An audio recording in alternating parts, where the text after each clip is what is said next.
오늘 사도행전 28장 1절에서 10절의 말씀으로 역경을 이겨내는 믿음의 능력이라는 제목의 말씀으로 함께 은혜를 나누기를 원합니다. 오늘 본문의 배경을 보게 되면은 사도 바울이 복음을 전하다가 죄수의 신분이 되어졌죠. 그리고 로마로 이렇게 압송이 되어집니다. 배를 타고 가는 가운데 속에서 풍랑을 만나게 됩니다. 이 풍랑을 만남으로 인해서 어떻게 되어지느냐, 파선을 당하죠. 배가 파선을 당하게 됩니다. 그러니까 배가 파선을 당하게 되면 모든 사람 다 죽죠. 그럼에도 불구하고 죽지 않습니다. 그 가운데 속에서 하나님의 은혜가 있고 하나님의 기적이 있다는 것입니다. 만약에 사도 바울이 다메섹에서 예수님을 만나지 않았다라면은, 예수님을 만났더라도 그가 이렇게까지 복음을 전하지 않았다라면 감옥에 갇힐 이유도 없고 핍박을 당할 이유도 없고 사람들로부터 고난을 받을 이유도 없습니다. 그는 편안한 삶을 살 수 있었겠죠.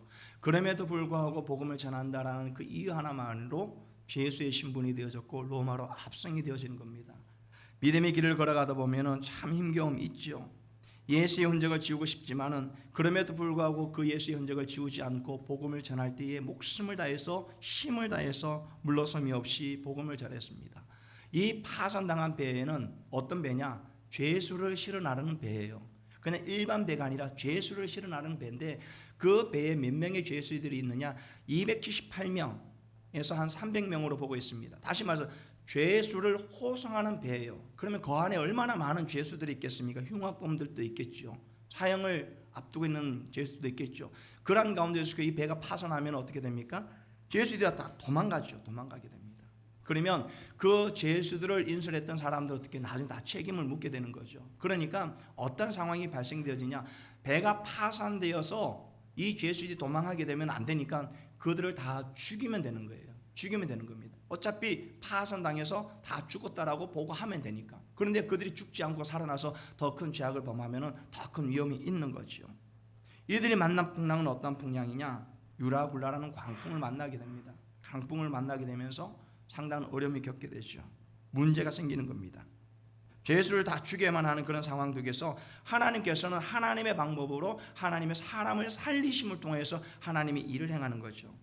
27장 43절을 보게 되면은 이렇게 말씀하고 있습니다. 사도행전 27장 43절을 보게 되면은 함께 읽어보겠습니다. 시작. 백부장이 바울을 구원하려 하여 그들의 뜻을 막고 헤엄칠 줄 아는 사람들을 명하여 물에 뛰어내려 먼저 육지에 나가게 하고. 아멘. 자, 이 앞에 보게 되면 군인들이 죄수들이 도망할 것을 생각해서 다 죽이자고 했는데 여기에 백부장이 앞장서서 뭐라고 얘기하냐면 누구를 살리기 위해서요? 바울을 구원하기 위해서, 바울이라는 그 한 사람을 구원하기 위해서 다른 사람을 다 살리게 되는 거예요. 그러고 보면 참 하나님의 그 한 사람을 통해서 여러 많은 사람들이 살아나는 놀라운 역사가 일어나는 거지요. 바울을 통해서 하나님이 일을 하시는 거예요. 바울을 통해서 하나님께서 어떻게 해요? 백부장의 마음을 움직여서 거기에 함께한 모든 죄수들을 살린다는 겁니다. 그런데 이 죄수들이 살아난, 그리고 이 죄수들이 구출받은 섬이 어떤 섬이냐? 오늘 본문 28장 1절 말씀 함께 보겠습니다. 우리가 구조된 후에 안즉 그 섬은 멜리데라 하더라. 멜리데라. 자, 그들이 구원받은 이 섬은 어떤 섬이냐? 멜리데라는 섬이에요. 파손당했을 때 그들 삶 가운데 속에서 그들 마음 가운데는 무엇이 있습니까? 우리는 어떻게 해요? 다 죽었다라는 그런 모든 소망이 끊어지는 상황에 놓여져 있습니다. 그럼에도 불구하고 그들은 그 가운데 속에서도 소망을 끊지 않고 꿈을 포기하지 않았다라는 거죠. 어떻게 보면 우리 삶 가운데에서 이런 풍랑이 오고 그런 파선이 당하는 그런 상태가 놓여있을지라도 하나님의 사람들은 무엇을 포기하면 안 될까요? 하나님이 여러분들에게 주신 꿈을 포기하면 안 돼요. 하나님이 여러분들 부르셨을 때 그냥 부르시는 것이 아니라 하나님은 여러분들 통하여서 무엇을 하기를 원하시냐? 하나님의 일을 하기를 원하셔요. 하나님이 일을 하기를 원하시는데, 그렇다면 그냥 일을 하는 것이 아니라 분명한 하나님의 목적이 있다라는 겁니다. 그 목적이 뭐냐? 하나님의 꿈이라는 거예요. 하나님의 꿈. 하나님의 꿈이 누구를 통해서? 바로 여러분들을 통해서 나타난다는 거죠. 그러면 여러분들 신앙의 삶을 통해서 나타내는 하나님의 꿈은 여러분들을 위한 것이 아니라 하나님의 꿈을 이루어가는 거예요. 그 하나님의 꿈이 여러분들 통해서 어떻게 드러나냐? 바로 복음을 전함으로 말미암아 나타나는 겁니다. 내가 예수님을 믿고 구원받고 믿음의 길을 걸어갈 때에 다른 거 없습니다. 하나님 여러분 삶 가운데 평안도 주시고 물질의 복도 주시고 건강의 복도 주시는데 그것을 통해서 하나님 무엇을 하기를 원하시느냐? 복음 전하기를 원해요. 여러분 삶 가운데 십자가의 삶을 살기를 원한다라는 거죠. 사도 바울을 한번 보세요. 그가 담메섹에서 예수님을 만났을 때에 그 인생은 완전히 바뀌어지면서 그 평생 복음을 전하는 겁니다. 주의 복음을 전하는 그의 삶의 자리로 나아갔던 거죠. 그 전함을 통해서 당하지 않아도 될 고난을 당하게 되고 죄수의 신분에 놓이지 않아도 됨에도 불구하고 그는 그 모든 것을 어떻게 다 받아들였다는 겁니다. 하나님이 그에게 주신 꿈은 뭐냐? 이 복음 전하는 거죠. 그렇다면 하나님은 여러분들에게도 동일한 이 꿈을 이루어 나가기를 원하신다라는 거죠.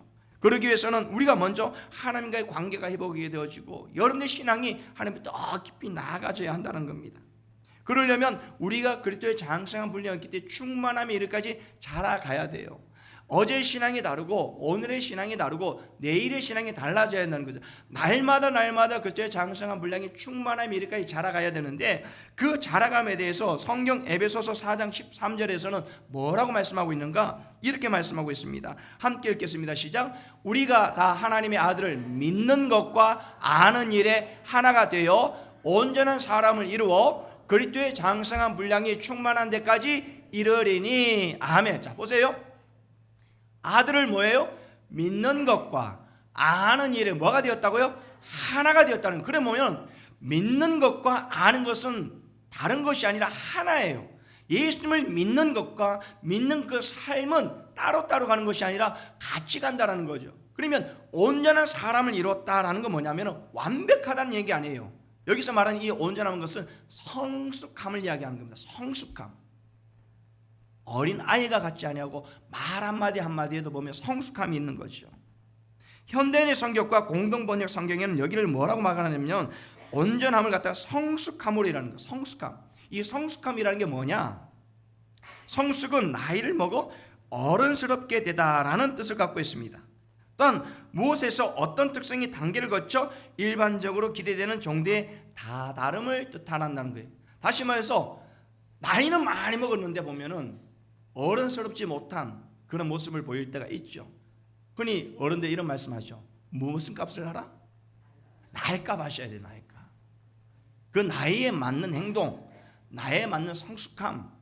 여러분 신앙생활 오래 해왔으면 20년 30년 동안 신앙생활을 해왔고 40년 해왔으면 이제까지 예수님을 믿는 사람들보다 더 어떻게 해요? 성숙한 믿음을 가지셔야 돼요. 정말 믿음의 본을 보이셔야 돼요. 이제 간 예수님을 믿는 사람이나 40년 50년 된 사람이나 똑같으면 안 되죠. 예수님을 간 믿은 사람들은 사랑을 받아야 돼요. 근데 오랜 동안 40년 50년 신앙생활 했음에도 불구하고 교회 오면은 나 사랑해달라고 나 봐달라고 조금만 전화 안 하고 조금만 많으면 삐져가지고 교회 나오니 안 나오니 그런 투정을 버리지 말으시라는 거예요. 정말 하나님 앞에 힘껏 성숙함으로 달려나가셔야 되는 거죠. 어린아이 같은 믿음에서 끊임없이 자라가라고 말씀하고 있습니다. 그 자라감의 모습 가운데 속에서 마태복음 5장 13절에서 14절에 보게 되면 너희는 세상의 뭐예요? 소금이요? 빛이라는 거예요. 세상의 소금과 빛의 역할을 감당하는 그런 성숙한 삶, 그런 믿음의 삶을 통해서 나가는데 그런 삶을 살았고 그런 온전한 삶을 살았던 사람이 누구냐? 바로 바울이에요. 바울이 그런 삶을 살았기에 오늘 파손당한 이 상황 가운데 속에서도 그는 흔들리지 아니하고 요동하지 아니하고 그 굳건함 가운데 속에서 하나님 앞에 더 가까이 나아갈 수 있었다는 겁니다.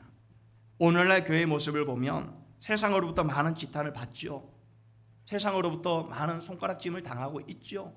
교회가 세상의 소금이요 빛이 되어야 됨에도 불구하고 본이 되어져야 됨에도 불구하고 오히려 세상 사람들은 예수님을 믿지 아니하는 사람들은 어떻게 교회 다니는 사람들이 예수님을 믿지 않는 사람들보다 더 못하다라는 이야기를 듣습니까? 그런 소리는 듣지는 마셔야죠. 적어도 그거는 여러분의 신앙에 대한 부끄러움뿐만 아니라 하나님의 이름을 부끄럽게 하는 거예요. 하나님의 이름. 그렇다면 내 신앙의 모습은 예수님을 믿지 않은 사람들보다는 보다 더 성숙한 믿음의 자리로 나아가야 한다는 거죠. 파선을 맞이한 이 바울이 살아남으로 인해서 보여줬던 믿음의 모습은 오늘 우리가 보여줘야 될 믿음의 모습이고 사도 바울을 통해서 하나님이 꾸게 해줬던 그 꿈은 사도 바울을 통해서 오늘 우리가 꾸어야 될 믿음의 본이요 믿음의 능력이라는 겁니다. 바라고 소망하기는 우리 모든 성도님들이 바울이 보여주었던 이 역경을 이겨내는 믿음의 삶을 통하여서 우리 모든 성도님들이 믿음을 더 굳건히 세워나가는 복되고 아름다운 삶 되시기를 주님의 이름으로 축원드립니다. 자, 그러기 위해서는 첫 번째 역경을 이겨내는 믿음의 능력은 어떻게 나타나는가? 첫 번째, 편견 없는 믿음으로 이겨내야 된다는 거예요. 어떤 믿음요? 편견 없는 믿음으로 이겨내야 된다는 거죠. 오늘 보면 2절 말씀을 한번 보겠습니다. 28장 2절 함께 읽겠습니다. 시작. 비가 오고 날이 참해 원주민들이 우리에게 특별한 동정을 하여 불을 피워 우리를 다 영접하더라. 아멘. 자, 파손당한 이 바울 일행이 살아난 섬이 어디냐? 바로 멜리데라는 이 섬인데, 이 멜리데라는 섬은 오늘날 말하는 몰타라는 섬이에요. 몰타, 휴양 도시죠. 몰타.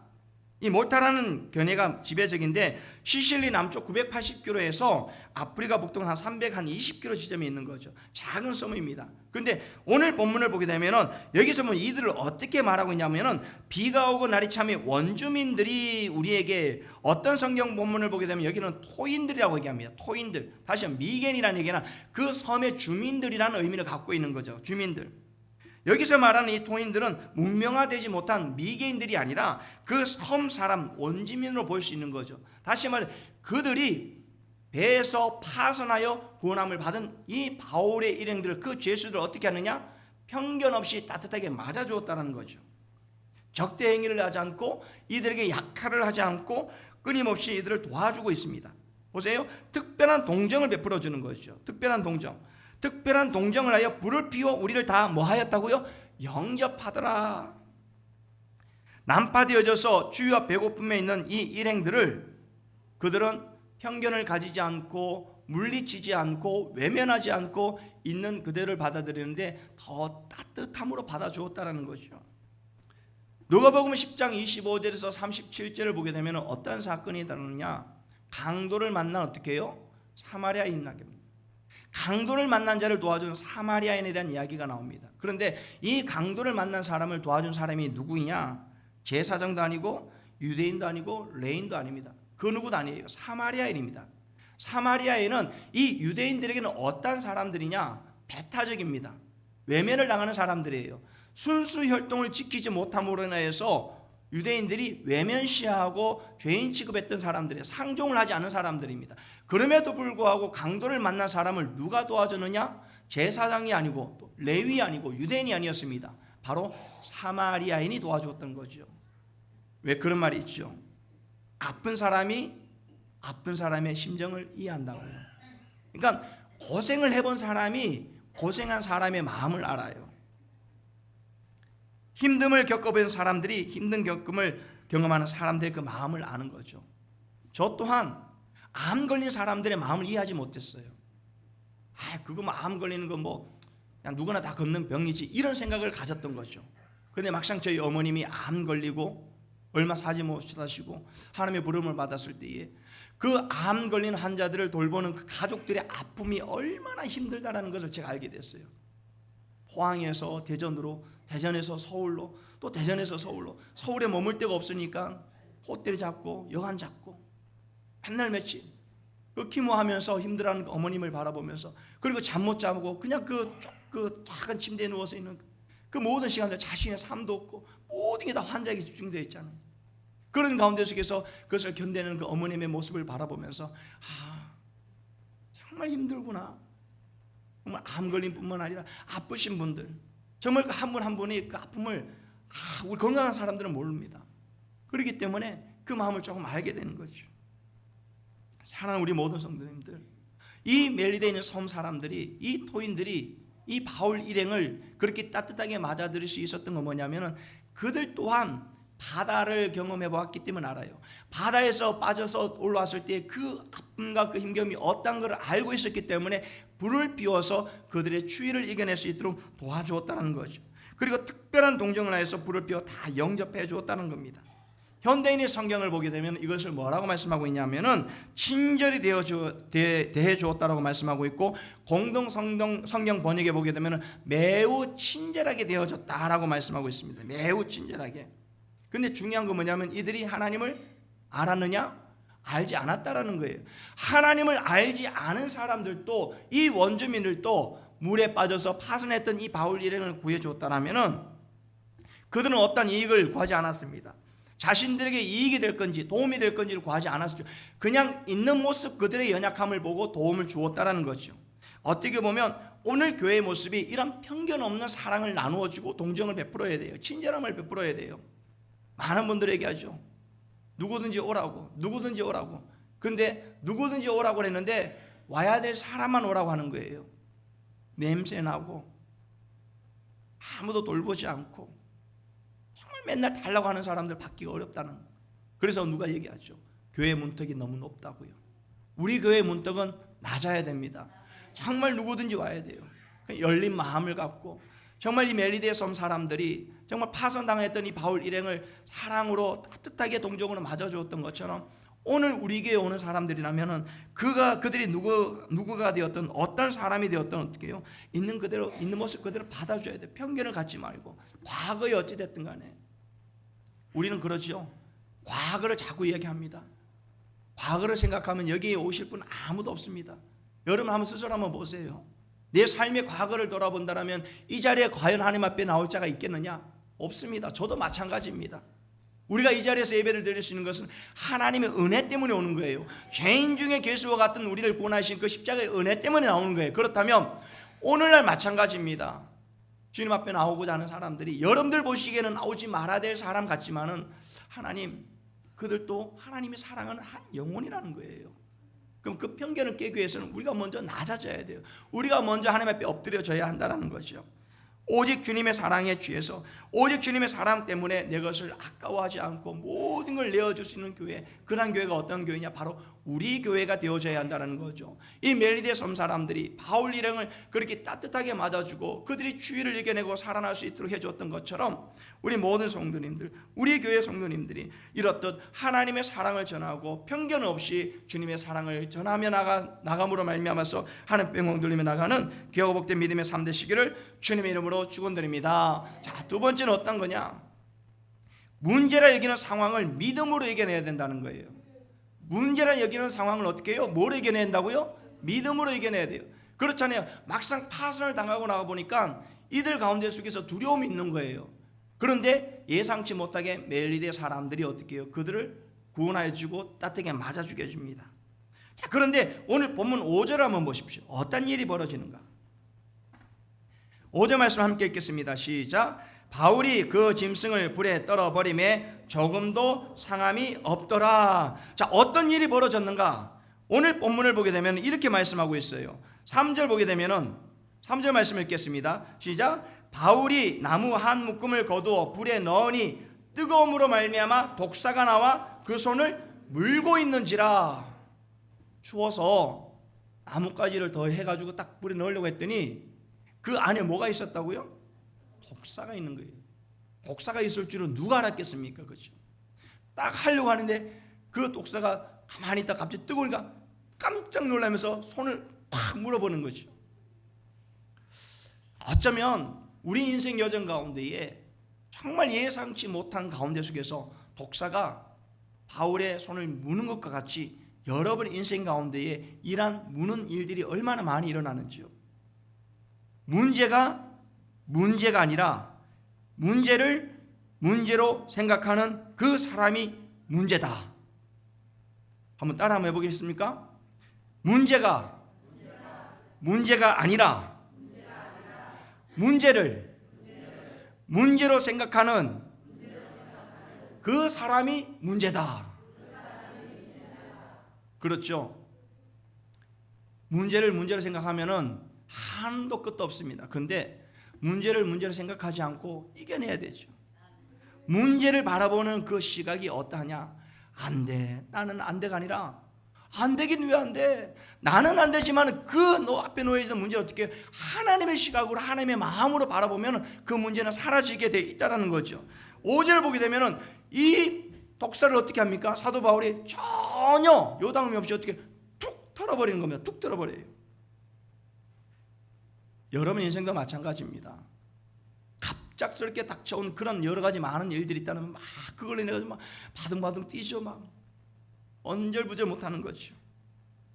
이러지도 못하고 저러지도 못하고 어떻게 해야 되냐고 예상치 못한 가운데 속에서 그 뜨거운 물에 내서 독사가 바울의 손을 물었을 때 이제 나는 죽겠구나. 그런데 그런 가운데 속에서도 전혀 바울은 요당함이 없이 어떻게 합니까? 툭 털어버리는 거예요. 왜냐하면 그 산 가운데 속에서 얼마나 많은 일을 겪었겠습니까? 그 많은 일을 겪다 보니까 이것쯤이야, 나를 살리시는 이도 하나님이시고 나의 생명을 거둬가시는 분도 하나님이시고 나를 여기까지 인도하신 분도 하나님이시니 이것 또한 하나님께 내가 맡기고 그냥 믿음에 담대하면 나가는 거예요. 그러니까 믿음이 굳건한 사람들은 어떤 특정한 상황 속에서 믿음이 발생되어지는 것이 아니라 꾸준한 가운데 속에서 믿음의 담력을 가지는 모습을 보여줄 수 있다는 거죠. 마태복음 3장 7절 말씀에 이렇게 기록되고 있습니다. 마태복음 3장 7절 말씀 우리 함께 읽어볼까요? 시작. 요한이 많은 바리새인들과 사두개인들이 베푸는 대로 오는 것을 보고 이르되 독사의 자식들아, 누가 너희를 가르쳐 임박한 진노를 피하라 하더냐. 이 세대를 가르쳐서 독사의 자식들이라고 얘기합니다. 하나님 보시기에 합당하지 않은 그런 모습들을 가지고 이야기하는 거죠. 어떻게 보면은 오늘 우리는 독사의 자식들과 같은 그런 삶을 살고 있었고 그런 일들이 우리의 삶을 무너뜨린다 할지라도 그 가운데 속에서도 주님이 주신 말씀 붙들고 달려나가는데, 마태복음 23장 27절 말씀 함께 읽겠습니다. 시작. 화 있을진저 외식하는 서기관들과 바리새인들이여, 회칠한 무덤 같으니 겉으로는 아름답게 보이나 그 안에는 죽은 사람의 뼈와 더러운 것들이 가득하도다. 정말 내 믿음의 담력을 갖고 있지 아니하고 하나님의 말씀에 붙들림 받지 아니하면은 이러한 일들이 일어날 때에 그 신앙의 본심이 드러나는 거예요. 정말 믿음으로 굳게 나가면은 외식하는 모습을 갖고 있지 않다라면은 믿음의 중심을 갖고 나가면은 흔들리지 않고 넘어지지 않는 거죠. 믿음의 사람들 넘어뜨려가는 이런 수많은 독사와 같은 일들이 우리에게 그러한 상황들이 발생된다 할지라도 사도 바울이 그것을 어떻게 떨어버렸던 것처럼 우리는 요동 없이 나갈 수 있다는 거죠. 그렇기 때문에 오늘 우리에게 이김을 주시는 그 주님을 바라보며 굳건히 한 걸음 한 걸음 더 나아가야 한다는 겁니다. 바울은 이 문제를 믿음으로 떨쳐버렸습니다. 독사가 바울의 손을 물었을 때에 바울은 요동하지 않았죠. 당황하지 않았습니다. 비록 예수의 신분이긴 하지만은 하나님은 그 풍랑 중에도 나의 생명을 지키셨고 구원하셨다라는 그런 고백을 가지고 한 걸음 한 걸음 더 날려갔다라는 거예요. 마찬가지입니다. 여러분들을 구원하시고 여러분들 붙드시고 여러분들 살리시는 분은 누구시냐? 하나님이시라는 거예요. 그러니까 그런 상황이 발생되었다 할지라도 요동하거나 흔들림 없이 달려나갈 수 있어야죠. 사도 바울은 지난 수많은 세월 동안 죽음의 위협에서 하나님이 그를 살리셨습니다. 40에 한 대 감한 매를 맞고도 그는 살아났습니다. 그러한 고난과 어려움 가운데 속에서도 이 복음 전하는 삶을 포기하지 않고 힘껏 달려나갔죠. 그리고 마가복음 16장 18절 말씀 한번 보십시오. 함께 읽겠습니다. 시작.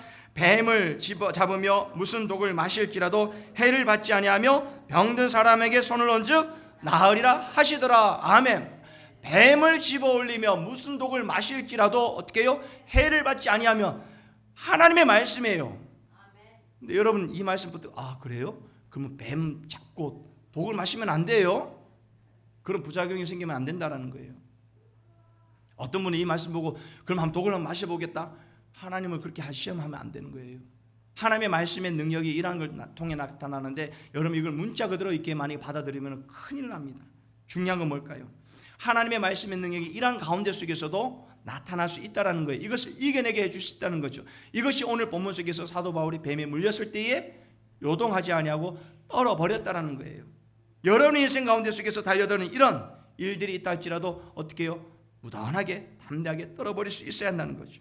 요한일서 5장 18절에는 이렇게 말씀하고 있습니다. 함께 읽겠습니다. 시작. 하나님께로부터 난 자는 다 범죄하지 아니하는 죄를 우리가 아노라. 하나님께로부터 나선 자가 그를 지키시며 악한 자가 그를 만지지도 못하시느니라. 아멘. 하나님께로 나신 자가 어떻게 해요? 저를 뭐 하신다고요? 지켜주신다라는 거죠. 그리고 악한 자가 넘어지지 못하게 하나님 지켜주신다는 거죠. 그런데 그 순간 속에서도 많은 사람들이 이야기합니다. 많은 사람들이 얘기하겠죠. 그런 어려움 가운데 속에 있을 때 사람들이 어떤 반응을 보이냐? 4절 말씀 한번 보십시오. 4절 말씀을 함께 읽겠습니다. 시작. 원주민들이 이 짐승이 그 손에 매달려 있음을 보고 서로 말하되 진실로 이 사람은 살인한 자로다. 바다에서는 구조를 받았으나 공의가 그를 살리지 못하게 함이로다 하더니. 아멘. 바다에서는 살림을 받았는데 막상 그가 살림을 받았을 때 독사의 물림으로 인하여서 죽음을 당한 그런 상황에 놓여져 있죠. 사람들은 보죠. 예수를 믿는 사람들이 믿음의 길을 걷다가 어려움 당하면은 어떤 반응을 보이느냐? 그래, 예수를 믿어봐야 아무 소용이 없어. 예수를 믿어봐야 아무 소용 없어. 믿으나 안 믿으나 똑같아. 예수를 믿는다고 하더니 더 좋아지는 일이 생기는 것이 아니라 거 봐, 더 어려운 일 생기고 더 고난만 있고 더 힘겨움만 있지 않느냐고. 그러면서 뭐라고 얘기합니까? 내 하나님이 어디 있느냐? 정말 너희 믿는 하나님이 살아 계시느냐? 그렇다면 너를 왜 그렇게 내버려 두냐라고 조롱합니다. 사람들이 뭐라고 얘기합니까? 6절 한번 보십시오. 6절 말씀 함께 읽겠습니다. 시작. 그들은 그가 붙든지 혹은 갑자기 쓰러져 죽을 줄로 기다렸다가 오래 기다려도 그에게 아무 이상이 없음을 보고 돌이켜 생각하여 말하되 그를 신이라 하더라 하며 사람들의 반응은 어떠냐고요? 그들은 그가 붙든지 혹은 갑자기 쓰러져 죽을 줄로 어떻게 해요? 기다렸다라는 거예요. 그러면 그런 상황이 발생되어졌으면 도와줘야 되는데 그냥 가만히 보고만 있는 거예요. 때로는 우리 인생 여정 가운데에 이런 흔들림이 있고 넘어짐 가운데 속에서 사람들 우리를 도와주려고 하는 것이 아니라 그거 봐라, 내 하나님이 어딨냐라고 조롱합니다. 비웃습니다. 교회를 아무리 나가도 아무 소용이 없어. 그렇게 열심히 해봐야 아무 소용이 없어 라고 얘기하죠. 그럼 그런 말을 들을 때 우리는 어떻게 합니까? 마음이 흔들려요. 힘겨움이 있어요. 하지만은 사도 바울은 어떻게 합니까? 그러거나 말거나 어떻게 떨어버리는 거예요. 사람의 소리에 귀를 기울이는 것이 아니라 하나님의 말씀을 붙들고 하나님의 행하신 그 능력을 의지해서 담대하게 나아가는 거죠. 그 상황을 어떤 사람이 보냐? 이들이 보는 거예요. 여러분들이 그런 어려움 당했을 때 사람들은 보고 있습니다. 어떻게 그 믿음을 이겨내는가, 어떻게 그 상황을 극복해 나가는가를 두 눈 뜨고 보고 있는 거예요. 그러면 여러분 어떻게 하시겠습니까? 더 힘껏 달려나가셔야죠. 봐라, 나는 하나님을 믿는 사람이고 하나님이 나를 붙들으시는 그 믿음의 담대함을 갖고 더 굳건히 기도의 자리에, 더 굳건히 예배 자리에, 더 굳건히 하나님의 말씀을 삼하는 자리에 한 걸음 한 걸음 더 나가야 되는 거죠. 그렇기 때문에 마태복음 6장 27절 34절 내용을 보게 되면 이렇게 말씀하고 있죠. 너희 중에 누가 염려함으로 그 길을 한 자나 더 할 수 있겠느냐? 오늘 있다가 내일 아궁에 던지는 득불도 이렇게 입히실 거거든 하물며 너희일까 보냐라는 거예요. 하물며 하나님께서 하나님이 사랑하는 여러분들을 그냥 내버려 두시겠냐라는 거예요. 아니라는 거예요. 그러기에 내일 일 어떻게 해요? 염려하지 말라라는 거예요. 내일을 염려하지 말라. 내일 일은 내일 염려할 것이요 한날의 괴로움은 그날로 어떻게 해요? 족하니라.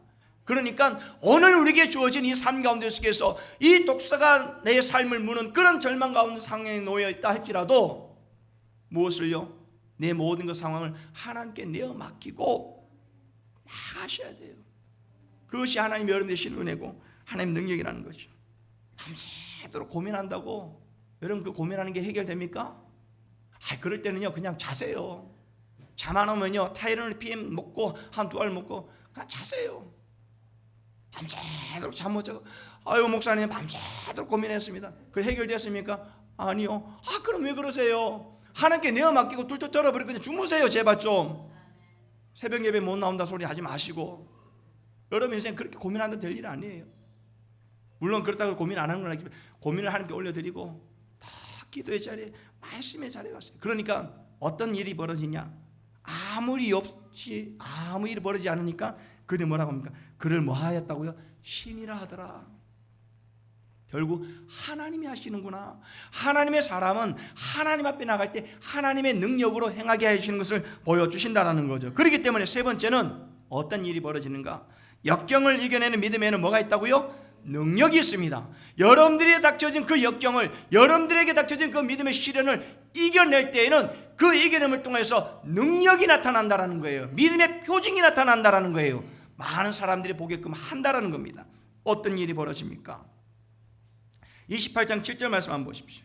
함께 읽겠습니다. 시작. 이 섬에 가장 높은 사람 버블리오라는 이가 그 근처에 토지가 있는지라 그가 우리를 영접하여 사흘이나 친절히 머물게 하더니. 보세요. 이 버블리오가 그 마을에 좀 장이었던 것 같습니다. 그러니까 그들이 어떻게 해요? 바울 일행을 초대합니다. 보았기 때문에 그래요. 이 사람에게는 뭔가 큰 능력이 있구나. 하나님이 행하실 일이 있구나라는 것을 믿었던 거예요. 그러니까 그를 초대해서 집으로 오니까 누가 있습니까? 8절 한번 보십시오. 8절 말씀 함께 읽겠습니다. 시작. 법을 위에 붙이니 열병과 이질에 걸려 누워 있거늘 바울이 들어가서 기도하고 그에게 안수하여 낫게 하매. 아멘. 어떤 일이 벌어지죠? 기도하고 안수하니까 뭐가 되었다고요? 낫게 되었다는 거예요. 낫게 되었다는 거예요. 이 병에 걸리면 4개월간 고통을 당하는데, 이 이질에 걸리면 4개월 동안 고통을 당하는데 4개월뿐만 아니라 심할 경우는 1년에서 2년 정도의 그 고통이 있는 거죠. 그리고 그렇게 하다가 결국은 죽을 수밖에 없는 병이라는 거죠. 그러니까 보볼리는 알았다는 거죠. 아, 저 사람에게는 뭔가 다른 능력이 있고 하나님이 하실 거라는 것을 믿었던 거예요. 그러니까 그를 집으로 초대하죠. 그냥 초대한 게 아니라 초대하고 그렇게 융숭한 대접을 하게 됩니다. 융숭한 대접. 바울이 그 모습을 보니까 어떻게 합니까? 내버려둘 수 없는 거예요. 어떻게 합니까? 바울이 들어가서 뭐 했습니까? 기도하고 그에게 뭐 했다고요? 안수했다는 겁니다. 하나님의 사람들에게는 하나님의 능력이 나타납니다. 여러분들에게 하나님이 그러한 능력을 주셨을까요? 안 주셨을까요? 주셨습니다. 병든 자에게 손을 얹고 기도하면 하나님 여러분들 통하여서 역사하십니다. 기적이 나타납니다. 저는 그걸 믿습니다. 그걸 믿어요. 그런데 내가 했다라고 하지 말고 누가 하신다? 하나님이 하시는 거예요. 그러니까 여러분 기도하는 자리에 있어야 돼요. 기도에는 뭐가 있다고요? 권세가 있고 능력이 있습니다. 아프신 분들을 위해서 여러분 어떻게 해요? 중보 기도하셔야 돼요. 중보 기도에 능력이 있고 중보 기도에 힘이 있는 거예요.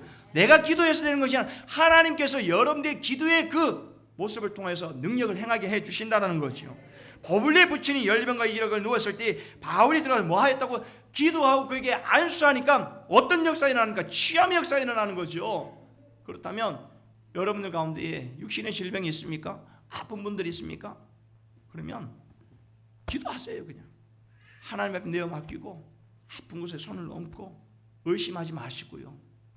믿음으로 구할 때에 하나님이 그 믿음의 기도에 어떻게 해요? 응답해 주신다라는 거죠. 육신의 질병뿐만 아니라 여러분들 가운데 영적인 눌림이 있습니까? 심적인 눌림이 있습니까? 때론 마음으로 인해서 아파하는 분들이 있습니까? 주님의 십자가 앞에 나아가십시오. 그리고 말씀을 붙들고 부르짖으십시오. 사망 권세를 깨뜨리시고 모든 걸 이기게 하신 주님이 여러분의 그 간구함과 그 부르짖음을 어떻게 해요? 외면하지 아니하시고 들어 응답해 주신다라는 것이요. 토인들을 바울을 향하여 바다에서 구원을 받았으나 독사에게 물림으로 인해서 결국 그는 죄인으로 살아남지 못한다는 생각을 가졌습니다. 그러나 바울은 그 모든 상황을 어떻게 해요? 믿음으로 아무 일 없듯이 물리쳤습니다. 그것을 보았기 때문에, 보블리는 그것을 보았기 때문에 그에게는 특별한 능력이 있다는 것을 믿었거든요. 그 믿음으로 말미암아 어떻게 그를 집으로 초대하였고 그 초대함으로 말미암아서 바울을 통해서 그 아버지 열병이 이질이 치유받는 거예요. 마찬가지입니다. 오늘 여러분의 삶 가운데서도 분명한 그런 능력이 나타나는 거예요. 그런 표징이 나타나는 거죠. 그러니까 9절 한번 보십시오. 9절 말씀을 다 같이 읽겠습니다. 시작. 이러므로 섬 가운데 다른 병든 사람들이 와서 고침을 받고. 아멘. 하나님께서 여러분 한 사람 한 사람을 통해서 병든 자들, 눌린 자들, 예수를 믿지 않은 자들, 그러한 자들이 주님께로 돌아옴으로 말미암아 치유받는 역사가 일어나는 거죠. 우리 교회가 우리 성도님들의 삶 가운데 속에서 이러한 믿음의 능력이, 기도의 능력이 나타나는 역사가 일어나기를 주님의 이름으로 축원드립니다. 여러분의 그 믿음을 가지고 나갈 때에 그런 믿음의 표적과 믿음의 기적이 나타난다는 거죠. 그러므로 말미암아서 하나님의 말씀이 더 많은 사람들에게 퍼져가고 그 소문을 듣고 많은 사람들이 몰려와서 어떻게 병고침의 역사가 일어나는 거죠. 마가복음 9장 23절 말씀에는 이렇게 말씀하고 있습니다. 함께 읽겠습니다. 시작. 예수께서 이르시되 할 수 있거든 이 무슨 말이냐? 믿는 자에게는 능히 하지 못할 일이 없느니라 하시니라. 아멘. 뭐 하는 자에게요? 믿는 자에게는 능히 하지 못할 일이 뭐예요? 없다라는 거예요. 할 수 있게 하신 분이 누구냐? 하나님이라는 거예요. 사도 바울이 능력이 있어서 그 열병을 치유했습니까? 아니요. 사도 바울을 통해서 행하신 하나님의 능력이 있기 때문에, 하나님의 능력이 그에게 임했기 때문에 가능한 거예요. 그렇다면 오늘날도 마찬가지입니다. 여러분들이 믿음의 삶을 살아가고 하나님의 능력을 입어서 하나님의 영광을 선포하며 나갈 수 있는 삶을 살아가는 사람들이 누구냐? 바로 우리 성도님들일 줄로 믿습니다. 오늘 이 시대를 살아가는 우리 모든 성도님들, 이 한 주간을 살아갈 때에 죽은 자를 살리시는 예수님, 사망 권세를 이기시고 부활하신 예수님, 주님은 오늘 또 우리를 통하여서 그러한 기적을 나타내기를 원하십니다. 수많은 기적과 표적이 누구를 통해서 나타나냐? 바로 여러분들 통해서 나타나는 거죠. 하나님, 저에게 이런 능력이 임하게 해주십시오. 이런 능력을 통해서 나를 떨어내는 것이 아니라 하나님의 영광을 선포하며 나가십시오. 독사에 물려 죽었다고 하는 그 순간 죽을 날만 기다리는 것이 아니라 그 상황, 그 역경을 어떻게 믿음으로 이겨내고 물리치고, 그러므로 말미암아서 하나님 앞에 나아갈 때에 하나님이 부어주신 능력이 있다는 거예요. 믿음의 능력이 있고, 표적의 능력이 있고, 말씀의 능력이 있고, 내 신앙의 회복의 능력이 있다는 겁니다. 그 회복의 능력을 통하여서 하나님 앞에 한 걸음 한 걸음 더 나아가시기를 주님의 이름으로 축원드립니다. 수많은 역경이, 풍파가, 눈보라가 몰아친다 할지라도, 눈보라가 앞길을 가린다 할지라도 우리에게 허락하여 주신 이 믿음의 길을, 이 어려움을, 이 역경을 하나님 바라보고 달려가 하나님의 영광을 위해 드러내고, 이 한 주간도 성령님의 하나됨을 이루어서 우리 모든 성도님들이 믿음의 승리의 삶을 살아나가시기를 주님의 이름으로 축원드립니다.